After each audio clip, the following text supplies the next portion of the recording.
For graduates and cadets who trained here as basics, Jack's Valley will always occupy a special place in our memories. Here, we crawled in the mud, fought with pugil sticks, experienced tear gas, climbed obstacles, and did many other things for the first time in our lives. The United States Air Force Academy is an amazing place, steeped in long blue line history and brimming over with stories. I'm Steve Simon, class of '77, and I'm here to tell them. This is the Heritage Minute. The Jacks Valley real estate was not part of the originally envisioned Academy installation. Prescient planners, however, wanted more land as a buffer. They feared that in decades to come, development and population encroachment would press up against the Academy. Of course, time has proven them to be correct. They added one valley to the south, Pine Valley, and one to the north, Jacks Valley. This enclave gets its name from the people who owned the land before the Academy's arrival, Cleo and Zelda Jack, who had owned the 480-acre ranch since 1942.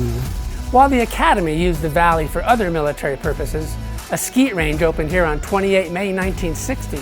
It wasn't until 1966 that it became the Basic Cadet Training encampment.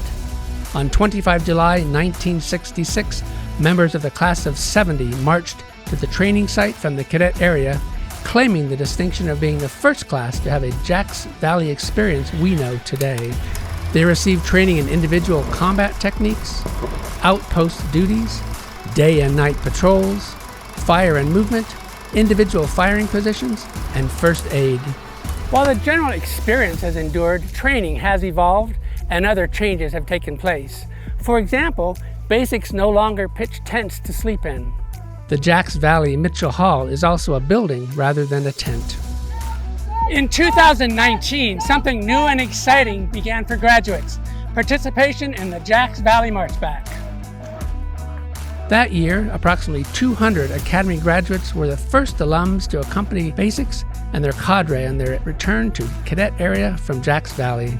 Grads ranging from the classes of 1961 to 2019 marched with the members of the class of 23 that day. 31 members of the class of '59 at USAFA to commemorate the 60th anniversary of their graduation awaited them at the class wall. The tradition extends to this date.